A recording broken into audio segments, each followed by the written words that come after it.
Thank you very much.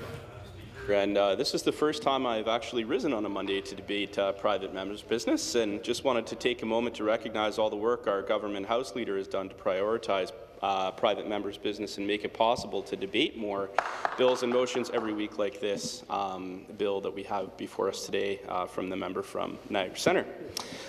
So, as I said, it is a pleasure to speak to the Protecting Vulnerable Persons and Supportive Accommodations Act. This is an important bill, and I want to thank the member for his work on it. As we have all heard, this bill would provide, would require operators of supportive living accommodations that provide the activities of daily living to hold a license issued by the Ministry of Children, Community and Social Services. Like long-term care homes, hospitals and retirement homes, group homes provide essential care to the province's most vulnerable. But unlike the facilities I mentioned before, not all residential living accommodations have a regulated license. Speaker, our Minister of Children, Community and Social Services is committed to improving the availability and quality of services in the developmental sector. Since taking on that role, he has been in constant communication with adults with developmental disabilities, their families, and our service providers about what we can do to improve the current services. And I know a key focus on his ministry's work on behalf of those with developmental disabilities is protecting, growing, and improving the current supply of residential residence services. I've met with constituents who have told me about their family's journey finding supportive living for their loved one, Madam Speaker. It's still a little early in the day for me, apparently. It is certainly a challenge, especially as parents who have been the primary caregiver for their child grow older and can't give them that same level of care anymore.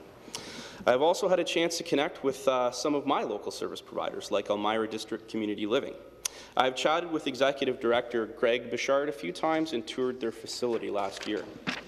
Their homes support residents with intellectual disabilities in the townships of Woolwich, Wellesley, and Mapleton. I've also connected with Sunbeam Community and Developmental Services in Kitchener. Sunbeam has provided supports and services to children, youth, and adults with developmental services in the Waterloo region since 1956, Madam Speaker.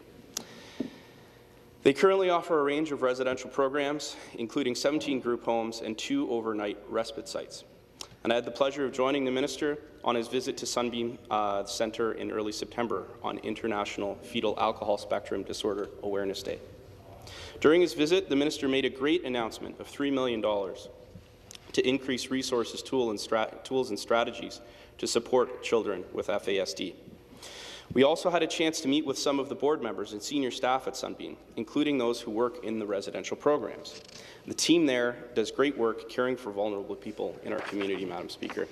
But I know not all group homes out there provide the same high level of care that Sunbeam and Elmira District Community Living do. And it's hard to believe, but there are some people out there taking advantage of families trying to find care and support for their loved ones, which is why I will be supporting this bill, because it is important to catch the bad actors and make sure Ontario's most vulnerable are taken care of. But I also hope we can find a way to get those with ill intentions out of our system without overburdening those doing the good work in our communities. There needs to be a balance so that those who provide a high standard of care can continue to do so and expand their capacity instead of having to shift focus of their staff to filling out paperwork and complying with duplicative regulations, Madam Speaker. Because I know in my community, capacity is a challenge, and it would be a shame to see service providers have to put additional money into administrative work rather than supporting frontline services. So thank you once again to the member from Niagara Centre for bringing this important bill forward. Protecting our most vulnerable, including those with developmental disabilities, is this minister's top priority. And I hope he will work with the minister and his team to find a way to achieve that balance. Thank you very much, Madam Speaker.